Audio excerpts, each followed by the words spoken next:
Hello friends, இன்றைக்கி நம்ம சேனலில் என்ன பார்க்க போகிறோன்னா ரொம்பவே முக்கியமான எச்சரிக்கையான ஒரு ஜோதிட விஷயத்தையும் ஆன்மீக விஷயத்தையும் தான் இப்போ இந்த வீடியோவில் பார்க்க போகிறோம். ஸோ பார்க்குறதுக்கு முன்னாடி எதை பற்றிய விஷயங்கிறத இன்ட்ரோ மூலிமா ஷேர் பண்ணுறேன். எதை பற்றிய விஷயம் அப்படிங்கிறத இன்ட்ரோ மூலிமா ஃபஸ்ட்டு தெரிஞ்சுக்குங்க. தற்போது 2025 ஆண்டு நடந்துகிட்ருக்கு. இந்த ஆண்டில் 5வது மாதமான பிறந்து மே மாதமானது நடந்துகிட்ருக்கு. மே மாதம் முடியறதுக்குள்ள நிறைய கிரக மாற்றங்களும் முக்கியமான நாட்களும் வர இருக்கு. அதில் இப்போ ஒரு முக்கியமான நாளானது வர இருக்கு. அதுதான் மிகவும் எச்சரிக்கையான ஒரு நாள் என்று சொல்லலாம்.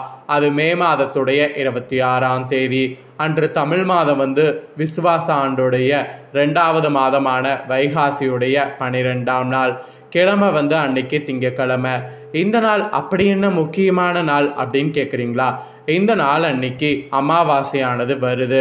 இந்த அமாவாசை வரக்கூடிய பிரபஞ்சத்தில் சக்தியானது அதிகமாக காணப்படும். சக்தி நிறைந்த இந்த அமாவாசையில் ஏற்படக்கூடிய கிரக மாற்றங்களால் ஒவ்வொரு ராசிக்காரங்களுக்கும் தலையெழுத்து மாறும். அப்படி மாறக்கூடிய தலையெழுத்தை அந்தந்த ராசிக்காரங்க தெரிஞ்சு பலனடையணுங்கிறதுனால ஒவ்வொரு ராசிக்கும் என்ன தலையெழுத்து மாறும் அப்படிங்கிறத ஷேர் பண்ணிகிட்ருக்கேன். அதில் இன்றைக்கி இந்த வீடியோவில் சிம்ம ராசிக்கு ஷேர் பண்ண போகிறேன்.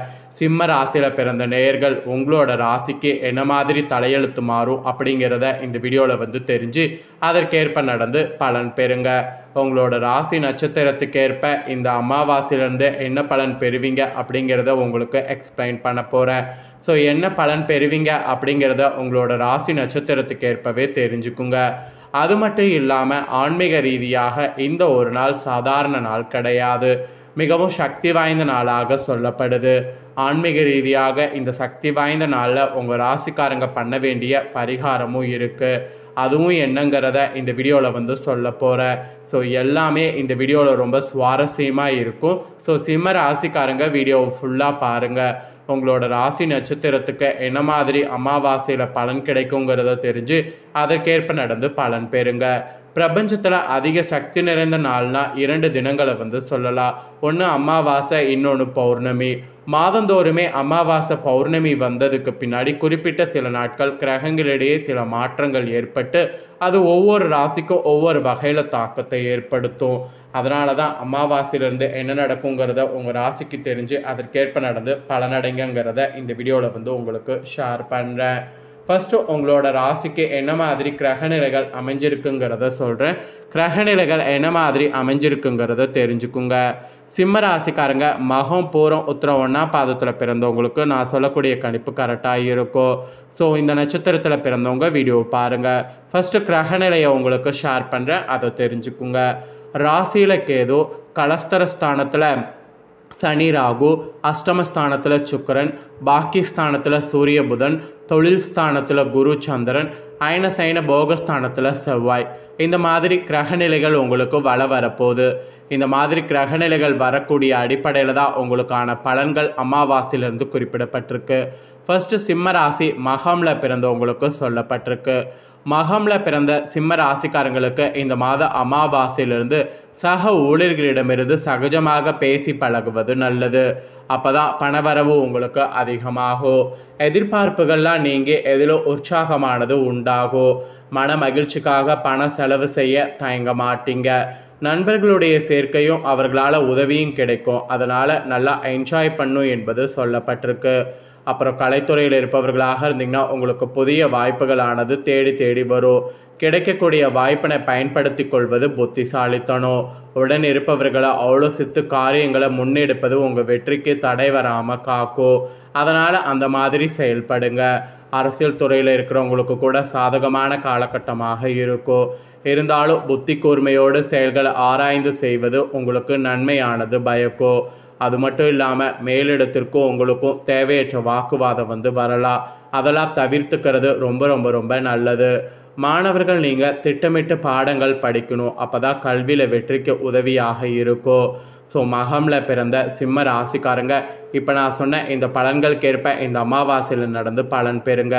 இதுதான் உங்களுக்கு சொல்லிக்கப்பட்டிருக்கக்கூடிய முக்கியமான விஷயங்கள். அதாவது இதெல்லாம் நடக்கும் என்று ஜோதிடர்கள் சொல்லியிருக்கக்கூடிய மிக முக்கியமான விஷயங்கள். நெக்ஸ்ட்டு பார்த்தீங்கன்னு வச்சுக்கோங்களேன், சிம்ம ராசி பூரமில் பிறந்தவங்களுக்கு சொல்லப்பட்டிருக்கு. பூரமில் பிறந்த சிம்ம ராசிக்காரங்களுக்கு என்னென்ன பலன் கிடைக்குங்கிறத சொல்கிறேன், நோட் பண்ணிக்கோங்க. இந்த மாதம் அமாவாசையிலிருந்து தொழில் வியாபாரத்தில் கூடுதல் லாபமானது கிடைக்கிறதுக்கு வாய்ப்பு அதிகமாக இருக்குது. வியாபாரம் தொடர்பான வெளியூர் பயணங்கள்லாம் உங்களுக்கு சாதகமான பலனை தரும். உத்தியோகத்தில் இருப்பவர்களுக்கு நீங்கள் வேண்டிய உதவிகள் மேல் அதிகாரிகள் மூலம் கிடைக்கும். பொறுப்புகள் மெயினாக கூடும். சிலருக்கு நீங்கள் எதிர்பார்த்த பதவி உயர்வு கிடைக்கக்கூடும். அந்த மாதிரி சூழ்நிலைலாம் உங்களுக்கு அமைந்திருக்கு.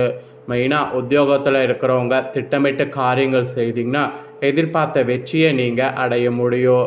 குடும்பத்தில் உங்களுக்குன்னு மகிழ்ச்சியானது கூடும். கணவன் மனைவிக்கிடையே நெருக்கமானது உங்களுக்கு உண்டாகும். பிள்ளைகளுக்காக பாடுபடுவது உங்களுக்கு அமையும். அவர்கள் உங்களை அனுசரித்து செல்வது இதெல்லாம் நடக்கும். எதிர்பாராத செலவுகள் உங்களுக்கு உண்டாகும். உடல் ஆரோக்கியத்திலையும் கவனமாக இருக்கணும். வாகனங்களை இயக்கும்போது நிதானமாக இருக்கணும். பெண்கள் கூட வீண் வாக்குவாதங்களை தவிர்க்கிறது நல்லது. எதிலும் நிதான தேவை. அப்போ தான் பொருள் சேர்க்கை உங்களுக்கு உண்டாகும். பூரமில் பிறந்த சிம்ம ராசிக்காரங்களுக்கு இதுதான் பலன் என்பது குறிப்பிடப்பட்டிருக்கு. இதற்கேற்ப நடந்து பலன் பெறுங்க. அப்புறமா உத்திர 1ஆம் பாதத்தில் பிறந்த சிம்ம ராசிக்கு சொல்லப்பட்டிருக்கு. இதில் பிறந்தவங்களுக்கு இந்த மாத அமாவாசையிலிருந்து குடும்பத்தில் வாழ்க்கை துணை மூலம் மகிழ்ச்சி உண்டாகும். உஷ்ண சம்பந்தமான நோய் வரக்கூட அதிக வாய்ப்பு இருக்குது. எச்சரிக்கையாக இருப்பதன் மூலம் அதை தடுக்கிறதுக்கு வாய்ப்பு அதிகமாக இருக்குது. பிள்ளைகளோட மன மகிழும்படி நடந்து கொள்வது ரொம்பவே எச்சரிக்கையாக உங்களுக்கு சொல்லப்பட்டிருக்கு. வீண் விவகாரங்களில் தலையிடுவதை தயவு செய்து தவிர்த்துக்குங்க.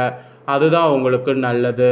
அது மட்டும் இல்லாமல் உங்களுக்கு பார்த்தீங்கன்னு வச்சுக்கோங்களேன், மெயினாக வாழ்க்கையில் எதிர்நீச்சல் போட்டு முன்னேற மாதிரி இருக்க போகுது. இந்த திடீர் டென்ஷன்கள் உண்டாகிறத குறைச்சிக்கணும். நண்பர்கள் உறவினர்களோட வீண் மனஸ்தாபங்கள் ஏற்படும். நீண்ட நாட்களாக வாங்க வேண்டிய என்று எண்ணிய பொருட்கள் வாங்குவதில் இன்ட்ரெஸ்ட் காட்டணும். எதிலும் அவசரம் மட்டும் காண்பிப்பதை தவிர்க்கிறது நல்லது. தொழில் வியாபாரம் தொடர்பாக இருந்து வந்த குழப்பங்கள்லாம் உங்களுக்கு நீங்கும். ஆக்கப்பூர்வமான யோசனைகள் உங்களுக்கு தோன்றும். மொத்தத்தில் உங்களுக்கு நட்சத்திரத்துக்கு இந்த மாதிரியான பலன் கிடைக்கும்.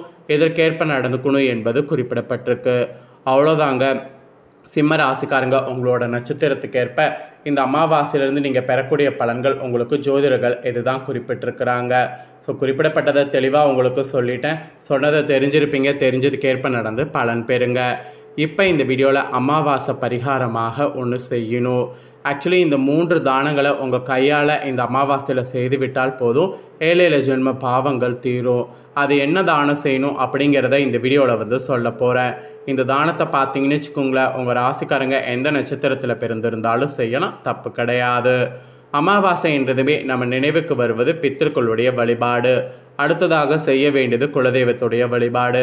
இந்த 2 வழிபாட்டை சரிவர செய்யக்கூடிய உங்கள் ராசிக்காரங்களுக்கு கண்டிப்பாக பார்த்தீங்கன்னு வச்சுக்கோங்களேன், உங்கள் குடும்பத்திற்கு நிச்சயமாக கடுமையான கஷ்டங்கள் வராது. இது நம்ம எல்லாருமே தெரிஞ்சுக்க வேண்டிய விஷயம். இந்த தினம் திங்கட்கிழமையோடு சேர்ந்து வரக்கூடிய அமாவாசை. பித்திருக்களுக்கு கொடுக்க வேண்டிய திதி தர்ப்பணங்கள் தவறாமல் கொடுத்து விடுங்க. குடும்பத்தோடு சேர்ந்து குலதெய்வத்தையும் நினைத்து வழிபாடு செய்யுங்க.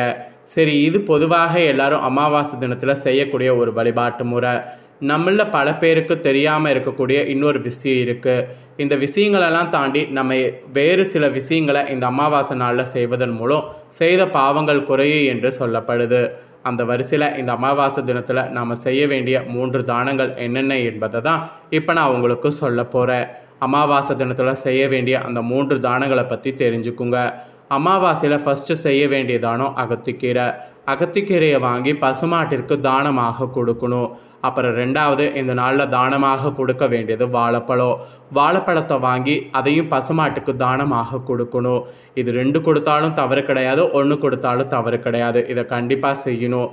இது தவிர இன்னும் 2 பொருட்கள் வாங்கி அதையும் பசுமாட்டுக்கு தானமாக கொடுக்கணும். அதை கொடுக்கறது மேலும் மேலும் நல்ல பலனை கொடுக்கும். அது என்ன பொருள்னா பச்சரிசி, வெல்லமும். இந்த அமாவாசையில் இந்த பொருட்களெல்லாம் தானம் கொடுக்கறதன் மூலமா உங்களுடைய கஷ்டங்கள் குறையும். அதனால் இந்த அமாவாசையில் இந்த தானங்கள் கொடுக்க மறக்காதீங்க.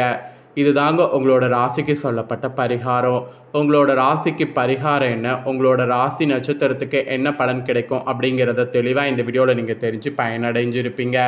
நீங்கள் பார்த்தது போல் உங்கள் ஃப்ரெண்ட்ஸ் ஃபேமிலி இருக்கவங்களும் பார்த்து பலனடையணும்னு நினச்சிங்கன்னா வீடியோ லைக் பண்ணி ஷேர் பண்ணுங்கள். வீடியோவை உங்கள் ஃப்ரெண்ட்ஸ் ஃபேமிலியில் இருக்கிறவங்களும் பார்க்கட்டும். அவங்களும் வந்து சிம்ம ராசிக்காரங்களாக இருந்தாங்கன்னா இந்த தாள்களை தெரிஞ்சு இதை கேட்ப நடந்து பலனடையட்டும். நெக்ஸ்ட்டு நம்ம சேனலில் போடக்கூடிய வீடியோலாம் தெரிந்து கொள்ள மறக்காமல் நம்ம சேனலை சப்ஸ்கிரைப் பண்ணுங்கள். வேறொரு வீடியோவில் சந்திக்கிறேன். நன்றி.